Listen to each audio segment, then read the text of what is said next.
We're doing both a deck tier list and card tier list in this. First, I'm going to go through the cards, whilst also placing the decks in their spot, and then go through specific deck lists for the decks. A card that I would consider a 5-star card is one of these very prominent card in a tier 1 deck, or a card that is just played in every deck for a class. A 4-star card is a prominent card in a tier 2 deck, or ran commonly just in a class.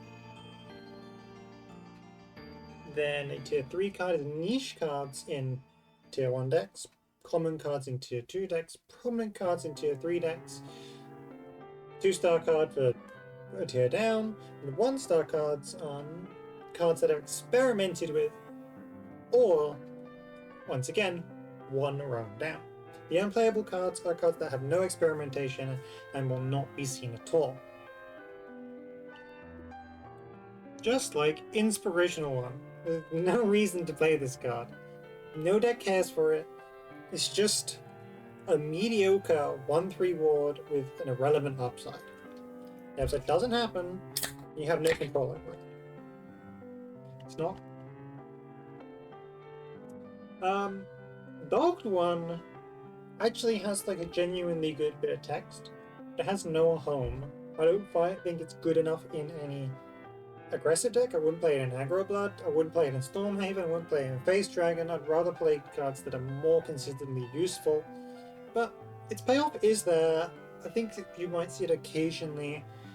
As a card, though, it's not really doing enough. Gilneas would be 5 stars in some classes, and 1 star in other classes. She is very prominently going to be useful in aggressive decks that skip their early game, like Dragon, Dragon and Haven. Those two decks gain a lot out of Gilneas' plus damage on middling cards, her healing, and her access to board clears. Whilst in the late game, they can generate the additional 5 damage to push games through. They gain a lot out of it, and are the two main places that Gilneas gains value out of. I don't think Tablet of Limit Tribunals is actually any good in any deck. Yes, it draws a card, but it deletes your deck. There's no reason to delete your deck unless you're already running a deck that's already running a bunch of 1/0s, but there's not a good enough payoff since Jerry isn't a payoff. The payoff is Edict of Tribulations. It's just an internal synergy with Jerry. Apostle of Veracity actually ends up hitting 1 star, specifically because it can be played in Ronvero cheese. You give Ronvero who's ambush plus 4 damage, which now you've got your guy who was a 4/6 on to be an 8/2, and you give it another +1. You hit them in the face for 9 immediately. It's not going to be a very good deck, but you absolutely can do so. Jerry is not going to be good, but people are going to play it because it's just a silly little card.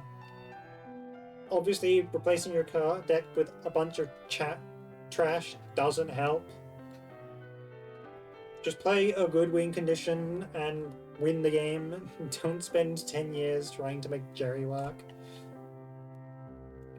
The Greatest Ascendant's draw 3 is pretty relevant to the card. Just being a 4-cost draw 3 means a couple decks can sort of squeeze space to find this card. I don't know if I have it in any of my lists now, but I definitely did put it in lists for a while. I think this could find a home in some secondary list. Now we have Forest. I do believe Forest is going to maintain a pretty good tier 1 deck in Roach, whilst Tempo Forest will remain relevant and Ezudia is going to be garbage that you don't play. Entrancing Blow, whilst a good card itself, should not be played over Ambush. You might play it alongside the 1-cost Steel 4, but the accessibility of immediately dealing 2, as well as being able to deal 4 for cheaper, is overall more valuable than the higher top-end payoff of Eradicating Arrow. Devotee Selective Unkilling might see play in the Tier 3 Tempo Forest, but is not going to be a prominent card for it. Whilst the Fairy Blade card absolutely is. It's one of the main improvements for Forest as a class, is that this 1/3 is a very powerful aggressive tool for its tempo deck. You play this on 2, you play like Convoke, 2 fairies, you hit them for 3, and essentially have 2 immediate damage, whilst also playing Barrel, which provides you with a pretty nice aggressive card. Bestial Swipe is a card I don't think Forest is liable to play, but it's too good to just be put in experimental. This should be able to find a home in some kind of tempo, or maybe the Azudia list, especially if the Azudia list ends up being better than expected. Bestial Swipe might just about manage something interesting. Amulet of Unwinning, this card is trash. Whilst Forest can sort of get away with losing a fairy, you want your fairies have value. One card from your deck sometimes is less valuable than a fairy in hand, so discarding a card is a pretty big downside that is not resolved by your card generation from your fairies. The Heir of Unkilling is pretty interesting. Forest likes getting the AoE, and if you're running it, maybe a couple other unkilling cards in your tempo deck, like Devotee, you can get quite a bit of healing, whilst it probably could see 1 to 3 of play in Roach. I do think it's good enough to see 3 of play, and I'm putting it in 4 stars as a stretch, since if it's only seeing 1 of play, then it's a 3-star card, as I don't think it's a prominent tool of Tempo Forest. But I think it's strong enough that people will try to find ways to put more of this in their Roach deck. Wayward Warrior is a card I forgot what the text was. It gives you the 0-cost heal one and like a fairy or something. It's not very good. You're playing 4 play points, do nothing, to generate what can be done for 2 play points, and also give you +1/+1 and be bounced for cheap. And it also immediately gives you a fairy you can use even if you don't have the combo 3 for it. Supplicant of Unkilling is also quite good and might sometimes see play in Roach, was being a pretty relevant card in Tempo again. It's just a very efficient board clear that somewhat synergizes with your extra healing from your heir. 6-cost deal -3 is a little slow. When you play Birdhaven, you're very sad when you didn't have Selefa and you only had the 6-cost room AoE, and so maybe slightly overrating it. But I think it's going to see some niche play across Forest decks, and Forest has a good deck that could play it. Azudia is a better card than you think it is. Anyway, it's hot trash. It may even end up unplayable as people don't experiment with it enough. But I have enough faith in the card being not complete trash that people will experiment with it. You do have plenty of turns where you can just afford an 8-drop pass in specific matchups that kills 2 guys using an evolve in slower matchups. That being said, it's kind of difficult to use into Sword. It's fairly difficult to use. You can't use it into Rune even. You can sometimes use it into Heirs, and you can sometimes use it into Abyss.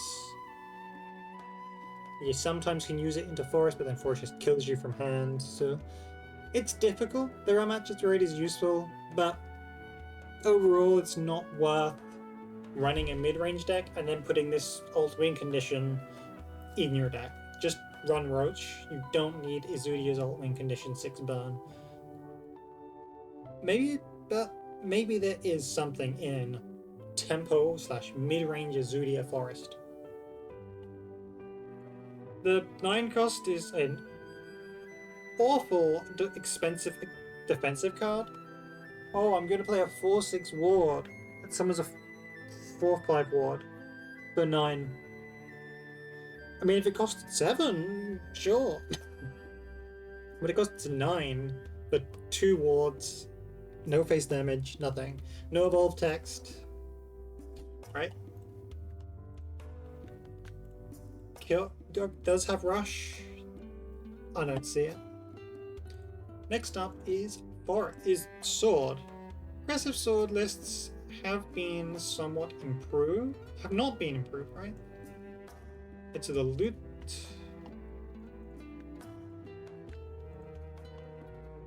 It's low loot and high loot.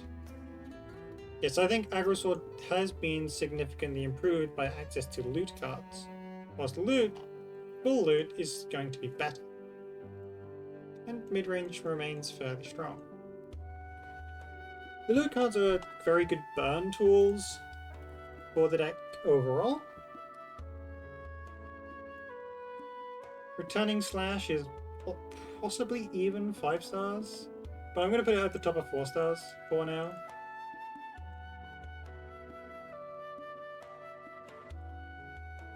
One cost steal 2, draws cards, adds a goblet to your hand. Just very efficient. Possibly not played in every sword deck as such, and it's not really the prominent card. Actually, no, it is, because the fuse is important. Oh, I love not being able to put my card in. This is definitely a 5-star card. It makes the deck work. It gives you that 1 cost fuse to make your Congregant better. It makes your Fortress reduce cost by 1 for free.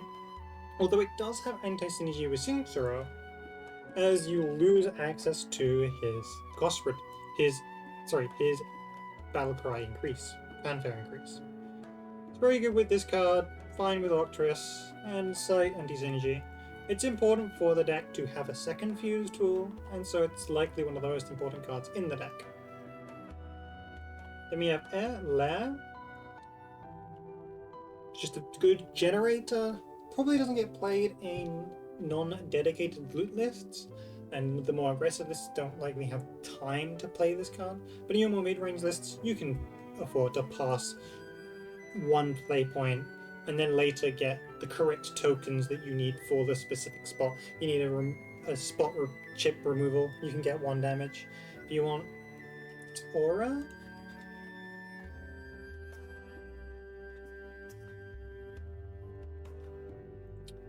ward, rush, yeah. So sometimes you can get a ward to protect your face. You can get a rush to scale up a 2-drop into removal, or a 3-drop into killing stuff.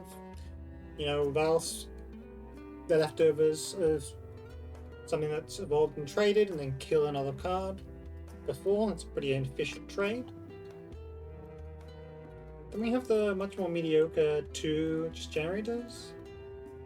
Since I think loot's going to be good, they're just forced into being tier 4 stars. Good cards, solid, they generate things, they're not like terrible tempo. You play them in your loot lists, that's about it. Shield Mash is a good card that Sword doesn't need. Deal 4 damage, give ward, requires a follower. Is it targeted? It is random. It doesn't really matter. Just play better. Sword doesn't need this card, and also they have the 2-cost deal 4 that can scale up into 3 deal 4s, which is probably better.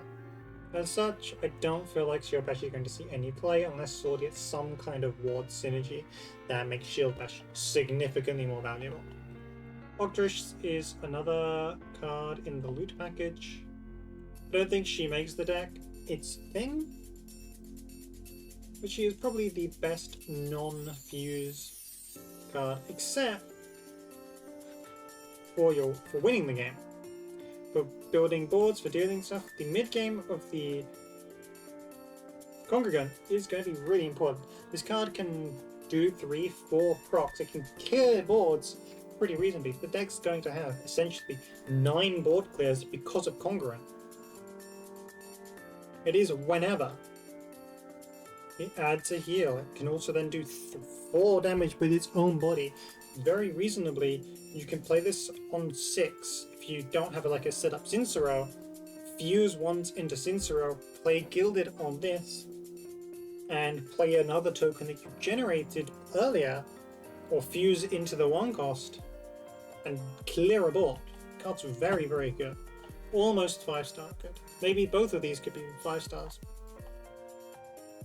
Peppy Scout, this summons like a 3 cost from your deck. Who cares? Summon a 5/5 card's fine, but why would you ever run it? This is just an arena card. And another card, one of the best cards in the set, since you already have a ton of good loot cards. I do think this card is significantly worse than the other loot cards, and I will put it down into... If you're cutting a loot card, you're cutting this card. I think it is notable enough that I want to is that much worse than the rest of the loot cards.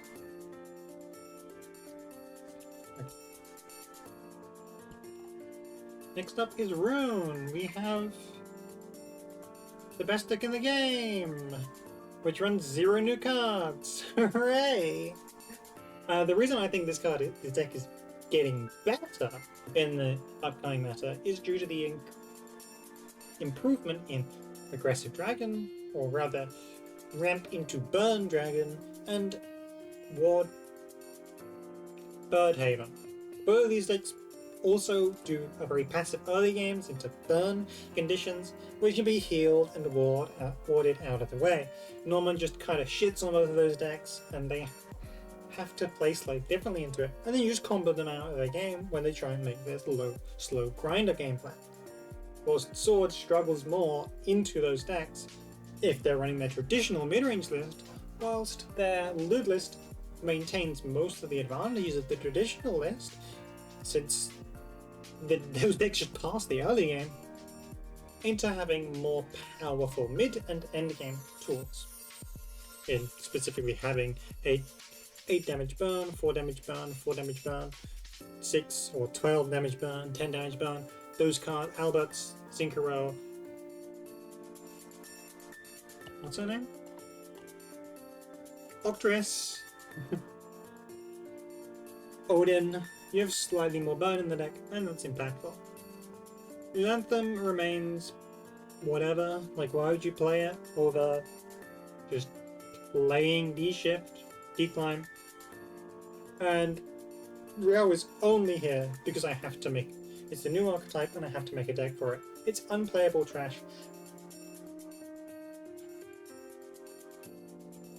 Devotee of Truth, 2 cost 2/2, do nothing. If it costs 3 or costs 0, heal 3. I do think this deck's going to see enough play that basically every one of these cards goes in 1 star.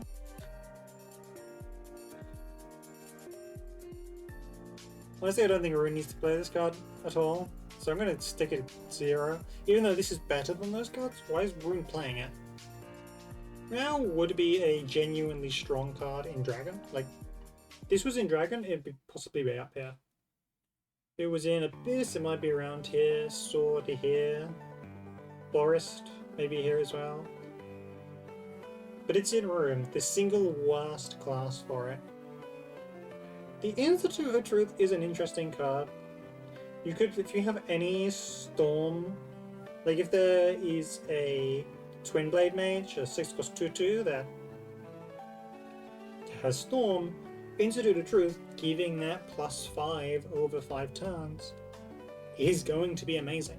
This card has potential, and if you play it in current meta, it's actually the thing that's going to make the deck have strong plays. Congruent of Truth has a 4/2 that summons 2 copies, is a 2 cost reduced dog, which is pretty good. It's already a fine turn 6 cost play. 3/3/3 heal 3 is also pretty solid. 2 cost destroy a guy is pretty solid as well. City of Writing just doesn't have the space. Why would you ever play this card over just playing like Anne and stuff? You summon 2/3/3s with Rash. Seems like an arena card. Is it summon 2 or summon 1? It's summon 1 on evolve on play and summon 1 on evolve, right? Oh, it's the 1/2/1. Never mind. Yeah, the card's unplayable. I thought it was a 3/3 for a bit there. Crystal Gazing is genuinely, like, actually very good. Having the Doomslayer effect that is destroying the board in a couple turns. Your opponent isn't applying much pressure, for example, like a Bird Haven. But now you're manipulating them into playing slower. They don't really want to build a board now because you clear them on turn 6. This card absolutely might see play, but it depends on the meta, and I don't think it's going to be that good into the meta since Norman and Virgin are all going to do everything you need from this card. Risky. Why are we playing 4-cost summon some guys? Who cares?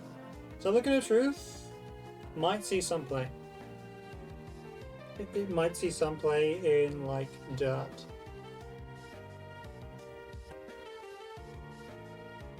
Yeah. It's pretty playable. Just 5-cost deal 3 to the board is a good card. And it has a body and it has the potential upside if you play Illusory Conjuration in your deck as an aggressive removal piece, which is something you could potentially run. You could just run these 2 cards in a package, and that's it.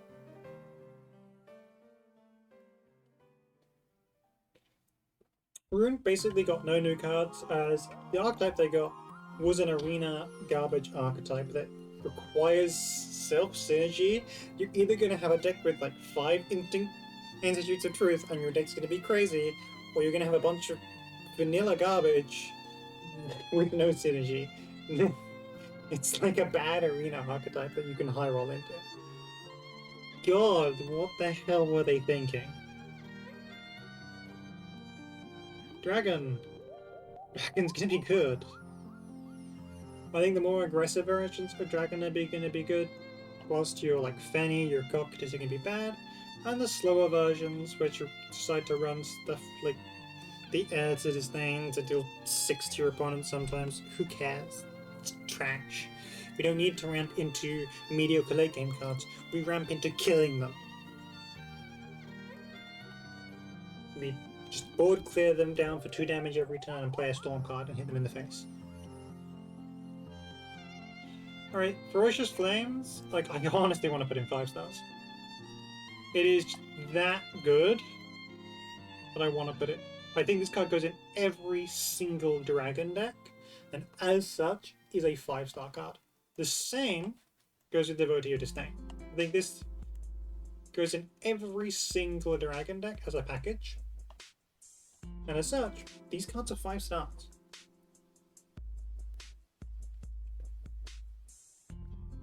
Next is the Nation of Disdain, which doesn't get played in the aggressive list, in like a face Dragon list, but does get played in your ramp fairly aggressive lists.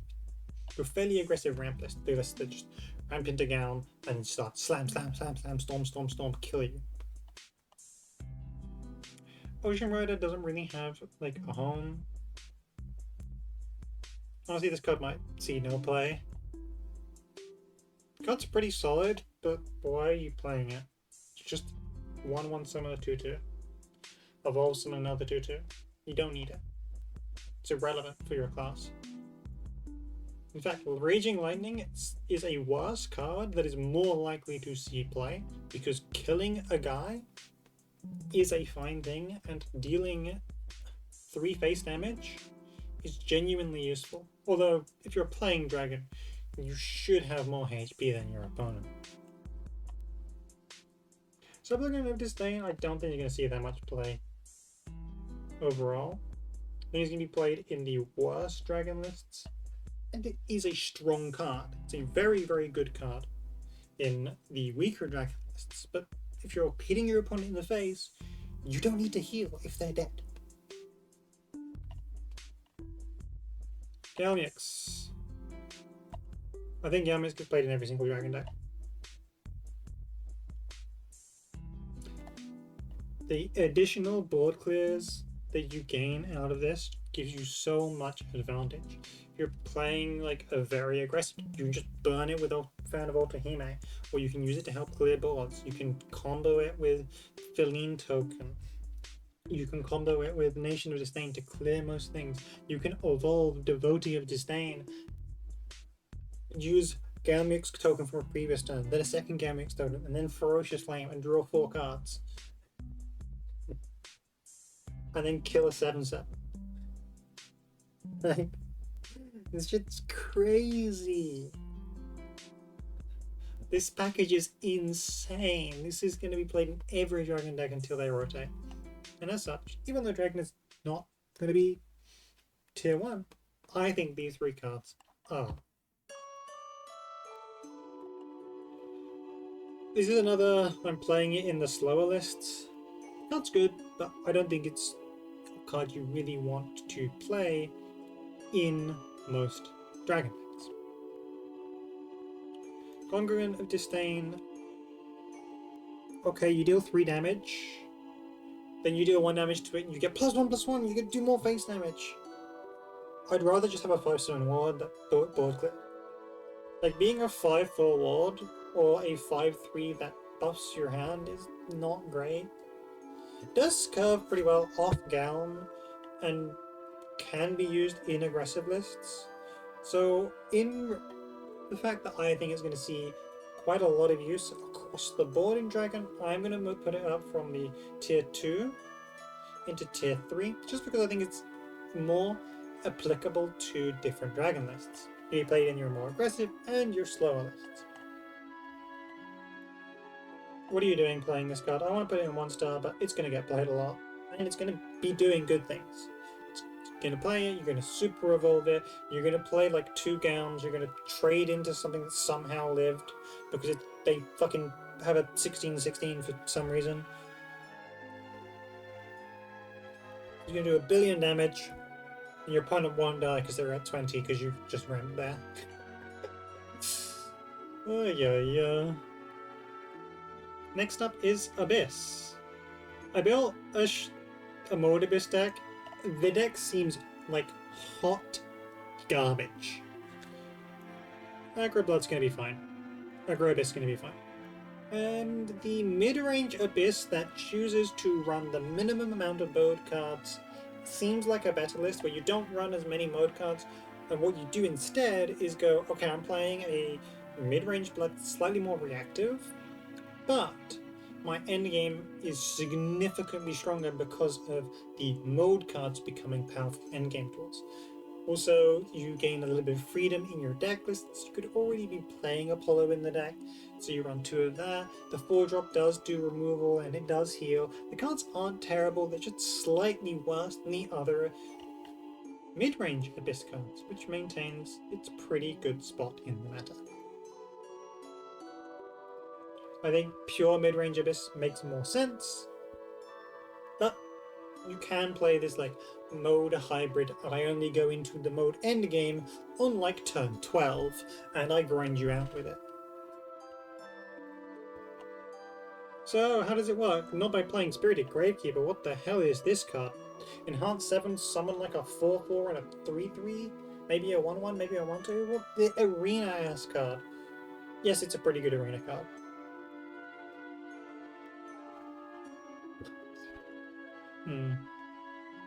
They gotta rather have the 5/5s.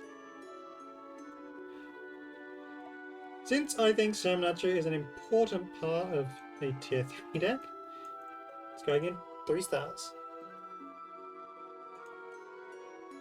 Castle Entwining is another one of those 4 pieces, and this is honestly basically all of the cards just go in here because I think they're pretty applicable to the deck. Just don't get dumped in tier 3 forehead. There's some chance this list actually goes up here.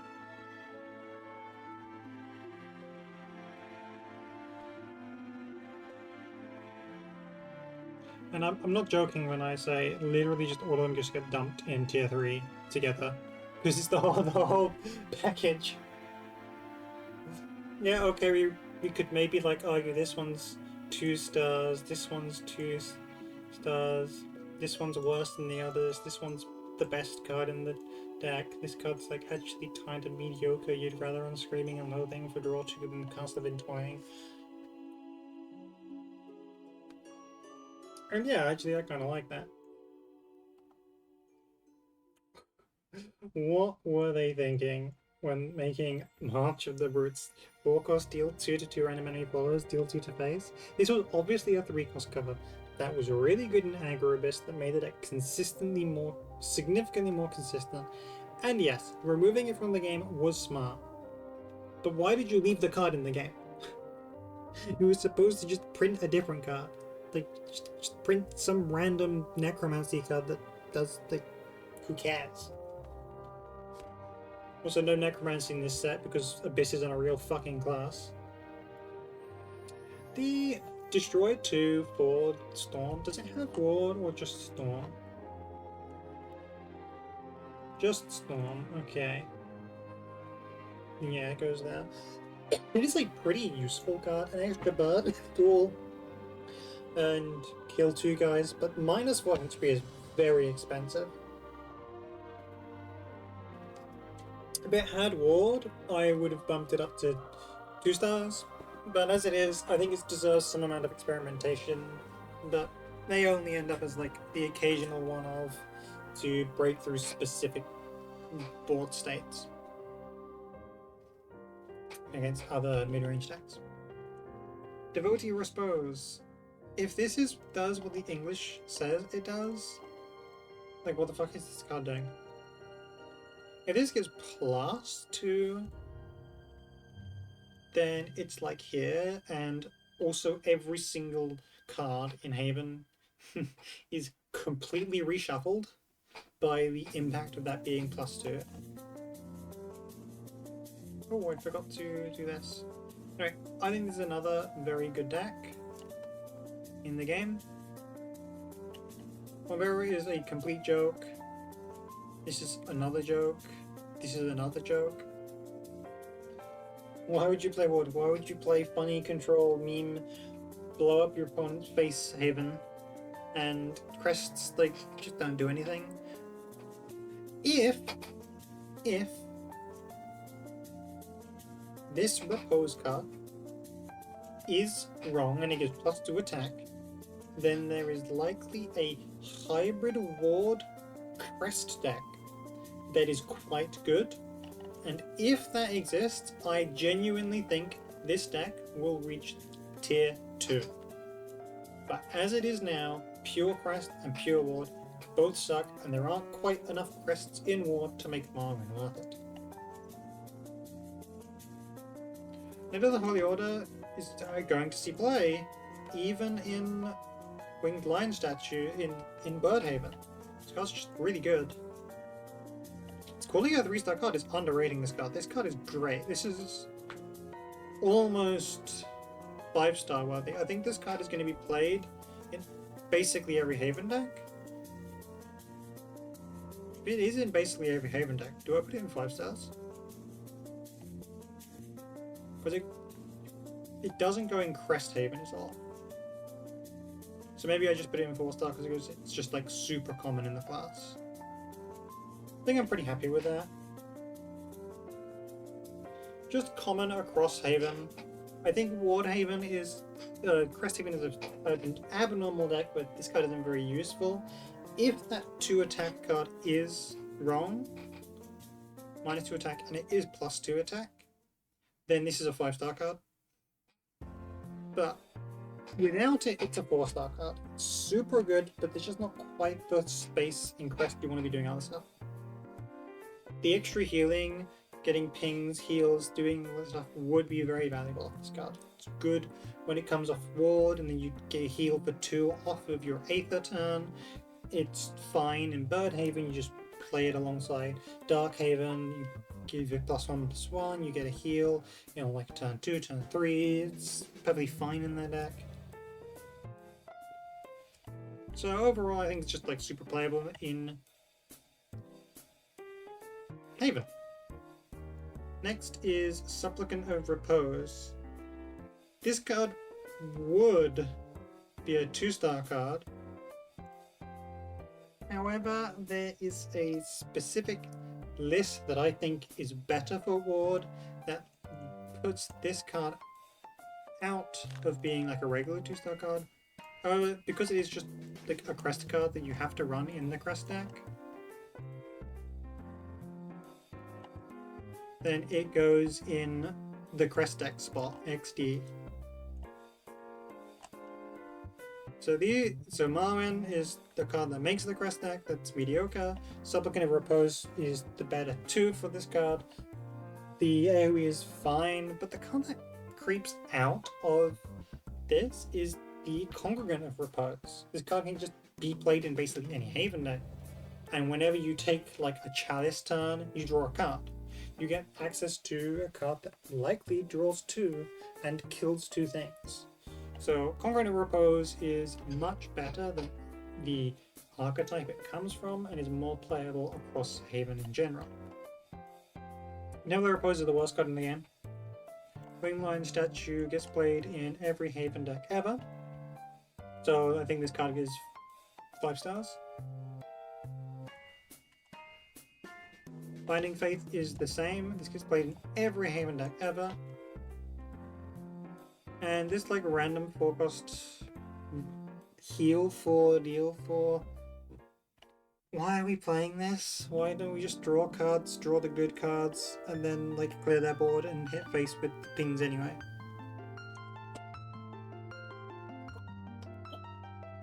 This seems irrelevant to me, but I could see it at either the top of top of experimentation or bottom of like actually played. Last and by no means least, Portalcraft. This is for pure Lashena. I don't think pure Lashena is particularly good. You're lacking too many burn tools. You're just kind of sitting around doing nothing, waiting for your opponent to play the game, slowly pinging them down. If you really want to play the deck, you play it in a puppet guise. You play a puppet deck, and whenever you want to go slow, you evolve a second Lashena, you pop another egg from the Desperano that you're doing, because you run like 2 Desperano and 3 Lashena, maybe 1 Desperano, but you don't run all 3, and you don't go passive, and you don't intend to do those things. You tend to only get 1 use, play 1, and only get 1 egg in play. Is the intended game plan. Puppets remain a pretty mediocre deck, as well as the other way around. Realmia or artifacts remain pretty mediocre. Supplicant is just pretty nice. I could see it being played in puppets, but for the most part, I don't think it will see much play in puppets. It will really only be played in Lashena variants of puppets. The draw 3 is the reason why we play Destruction in puppets. Being able to 2-cost draw 3 is super valuable. It's not the eggs. The eggs are fine. You can break them as well, and you're pretty happy to cycle your breaking cards on it. But really, we just want to keep the board slots from draw 3. Exia is better than it looks, being a lot of burn off of a super evolve that doesn't already like Odin super evolve. 4 of that damage is tied up already into the card. It doesn't generate +4. It's super evolve is worth 2 damage.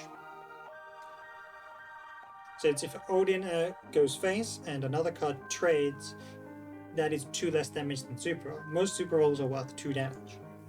But if you super evolve a storm card, it's worth 2 damage. If you super evolve Orcus, it's +7. Whilst Exia is +4. Potentially +5, +6, because you are triggering another round of X. Super Evolve, I genuinely think the card is pretty good.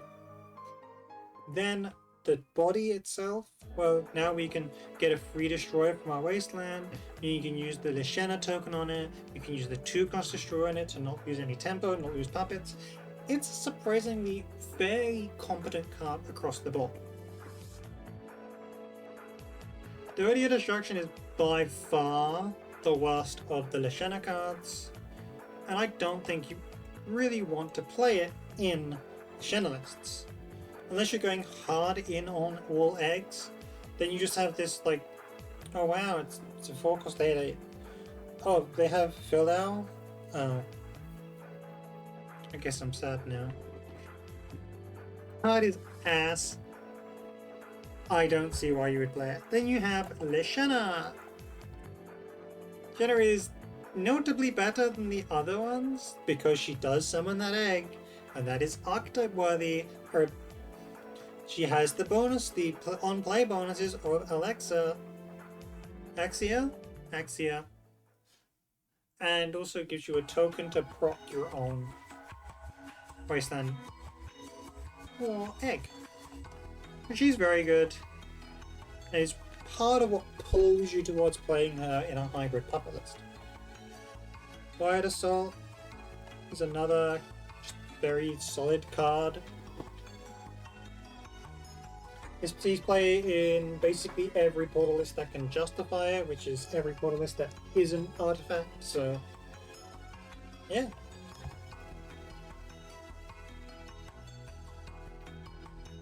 Build Scholar or Megalon. Discard a card, draw 3 cards, why would I do that? The Concurrent of Destruction is another. You play like 2 of these in Puppet sometimes. And it also helps push you towards wanting to run Lishana stuff, because if you run the Lishana stuff, then your Concurrent Destruction is better, which will do your Puppet stuff to make them better. It's a pretty nice internal package to add to Puppets. And finally, and almost least, Supersonic Fighter. Why are you playing this arena ass card? Overall, I don't think the meta actually fucking changes. Like, the good stuff is still the good stuff. Sword's got a new coat of paint, but the Roach and Decline are basically the same deck. You might run a few new cards for Spice, and Roach definitely wants to figure out how to fit their 4 play point legendary in. But who cares? As for the rest of the meta, it's opened up quite a bit, rather than just being like Abyss in tier 2 and like everything else feeling like tier 3. I think a lot of other decks are significantly better. Since I think the best sword list is going to be have less board control, the aggressive decks are going to gain value as they're already okay into Roach. Roach's fairies can definitely stuff you. They're pretty solid into Rune, but they're terrible into Sword if with a Sword has a good draw. Sword will less likely have a good draw now into your aggressive deck. So aggressive decks have gained some juice. Birdhaven has gained some significant gas in just Wingline Statue and the 4-cost AoE, as well as Dragon gaining a whole package of top tier cards, and Puppet Portal gains some much needed burn. Overall, I think there's a lot more. The gap between the top decks and the second set of decks has reduced outside of mid-range Abyss that was already like tier 2, with every other deck being tier 3 or tier 4 in the previous meta. As for deck lists, I would not necessarily recommend my Roach list, but hey, there's a 39 card list. This is your Roach baseline. What's your 1 card? Well, you play the new card. Winning. Tempo runs Bearer of the Fairy Blade. It's a new card, hooray! But it's genuinely a pretty strong aggressive tool for the deck. I haven't played much Tempo Forest, so I'm not confident on this list either. And Izudia, well, what are you doing? All deck lists will be in the Discord. So if you want to get a deck list, then you need to join the deck list Discord, where these will all be linked. Sword has a lot of different versions of the decks. You have aggressive. Yep, this is the mid-range loot. I think that Zirconia does not really fit. Oh, I'm supposed to close this tab. Okay. I don't think Zirconia fits loot sort of very well. You don't win the board and then punish your opponent by winning more. You often just play Zirconia, evolve her, trade her into some 4 health guy, and then your opponent clears it with a random Gilneas or more removal tools that have been added to the game. Forest now has a board clear. Dragon's going to be running multiple board clears. Haven has multiple board clears. Abyss technically can clear that board.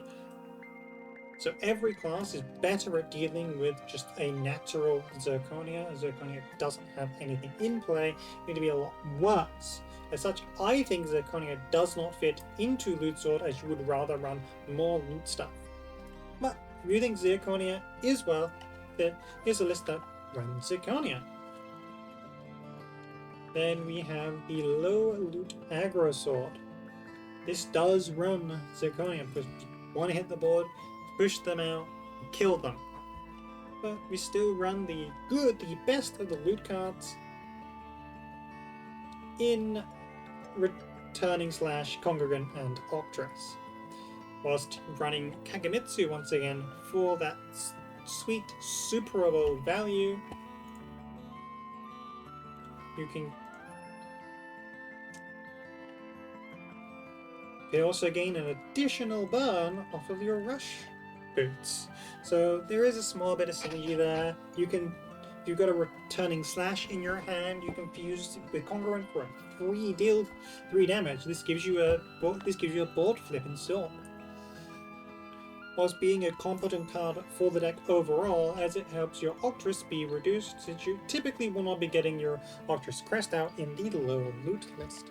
In the high loot aggressive list, which then still runs Zinsero and is the likely better list, you just have very good aggressive tools. Just have your, since it does lose to old mid-sword and it's not as good at dealing with early boards, it's still pretty competent compared to most decks, and has the extra loot to push the player out of the game, the opponent out of the game. Then we just have an old mid-sword list, no new cards here. Just play your old list, it's perfectly fine. Up next is... Hey look, it's Rune with the best deck in the game, smile. For most players. Don't play any new cards forehead. I guess you can play Supplicant of Truth in Dirt. Holy shit, new card. Also the Heir. I don't think the Heir goes in this deck. I just wanted to put it in here because maybe, just maybe, you can gain 1 game out of her. You open her in a pack. You go, okay, I kind of want to play this new card. You play her, you get your 3.5k vials out of her, and cry that you didn't open a good card. Then we have Rune, which is actually just Spellboost in disguise.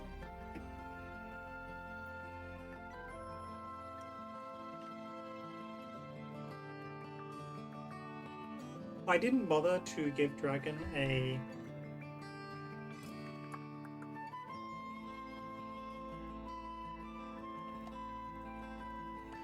Benny list, and I didn't bother to build the more big lists, because I think both those lists are just trash. Like, why are you playing them? Just play the aggressive lists. Either run no ramp, and maybe there's like a better list than this. I'm not too happy. I want like 3 fans. Variance is I'm not too happy with this list. I probably should have cooked for a bit longer. But it seems fine. And the ramp list is absolutely like what you're going to be running for this. You've got your board, lots of early game removal tools fitted together. You can then ramp into storm cards, just hit them in the face with very, very cheap board clears and small removal. Very often dealing 2 damage AoEs to your opponent.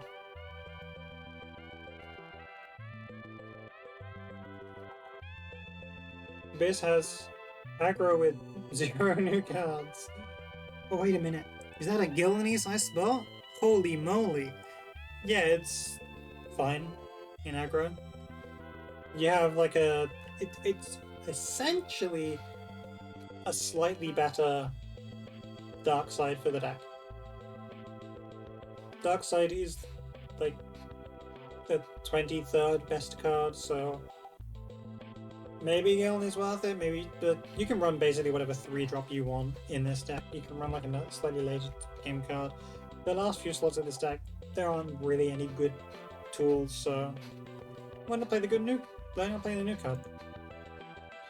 Then we have Mode Abyss. 78,000 vials for garbage. We put in all the mode cards that aren't complete trash. Cyclone. Cyclone is unplayable trash. Don't put Cyclone in your deck. But what we could do instead of playing a bunch of trash is we could cut some of the fat.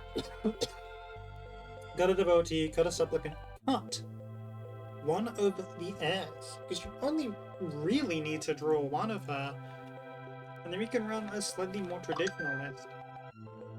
Congregant sort of fills out our Sharon slot. Screaming can somewhat help us against what Fildown would do. We've got Mukan for removal, and since we actually like have Soiree, it's worth running Mukan over Medusa. We have an extra ghost, now we have the slightly more vision card. Still get Rune for late game Semnet, late game mode stuff, a late game mode stuff from Jinsetsu, obviously Cerberus, the good, and just the good shadow generator tempo tool that is Undead Soldier. Obviously we run Odin because that's what this does. Then you have whatever mid-range Abyss you want to play. This is a list I like, but there's so many different things you can do, and the meta, upcoming meta, may be different, or will be different, to the point where Ceres might be a better card in the deck, because decks seem to have significantly more burn, and Ceres is a very good anti-aggressive tool. Next up is Haven, Bird Haven. Only really has room for one knight. It's pretty good. We no longer need all our Salefas. I think we can cut down on Salefa since Gillenese sort of soft fills the role, Binding Face fills the role. Then we can use Gillenese on our Raven statue for burn. We can evolve Wing statue to get it for burn, or Dark Haven it for burn, or tokens. Or we can set up turns where we pop a huge board, Jean, hit them in the face. This deck is a few different ways to be played depending on the matchup. And I would like to run another Knight of the Holy Order or two so that we would have more access to healing. Since we did cut Salefa, I just don't think there's space in the deck. Next up is the Ambush deck, which runs some control tools, Apostle of Veracity because XD, Ron Vero, Will of Coctus, Oathwing Con, and just like cards that do things. After that we have Cresthaven with no 0-4 being useful. The 0-4 isn't that useful. I actually think Demus is quite nice for this deck. You could just target an enemy follower. That's like, if you play this on 2, you target your opponent's 2/2, well, that 2/2 trades into you. So this is like it heals for 2. You trade it, slam it, like play on a mid-game turn. You can threaten their follower if they want to go and put their 4/4 into your face, or they have to let it die, giving you a pretty efficient resource trade. But I still think the 0/4 would be better for the deck overall.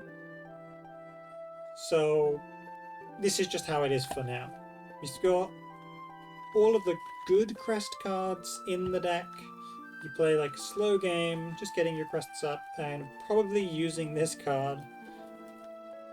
Using these 3 cards for their crests the most, and occasionally getting the Himeka crest as well. Finally is a ward. I will actually put in the Discord a list for the hybrid deck if the 0/4 gives +2 attack. This deck runs all of the Knight of the Holy Order. This card is great, but it cuts out the Cleric of Crushing so that we can play Congruent of Repose as a tutor for Aether. If we can get 1 slow turn, which very likely on a Binding of Faith turn that clears the board, or a Holy Vessel turn that clears the board, or on a Preemptive Wilbur turn, we can get away with evolving this to tutor our Aethers. And finally, Portalcraft. Oh, I didn't put... I do not have a triple devastating, but it would basically be this deck minus Orcus plus one of these, plus a Satan and plus an Axia. That would be the list that I'd be playing for that. There will be another Lishana list in the description. For the no devastating soprano list, we're still running the Shanna as I talked about earlier, running 2 congruents, running a puppet shell that can push the opponent phase, has Noah and cards to kill the opponent off of Orcus, but can then go and flex into the Shanna stuff if needed. We run and have a list that can flex harder into the Shanna stuff in slower matchups, in matchups where you're probably not going to be pushing them out of the game with your Orcus. Then there's just True Puppets. We run Gilneas since it's a fine card for the deck. If anything gets left over, we can at least give it some attack. We can sometimes use it with Odin, and in the late game, the deck definitely likes the 5 damage. The deck can reach it somewhat, especially if you decide to run Sylvia, so this card is pretty solid in this deck. Last, but not least, there's 0 new card artifact. Overall, I do think this meta is going to be significantly more interesting than last meta, but if all the lamers are just playing the decline deck, the game is still going to be pretty lame, since most of the interesting decks are pretty bad into decline. They're good into the other good decks, and fine and pretty fair into the rest of the meta. Or if we get like a decline nerf, month 1, game actually might be saved.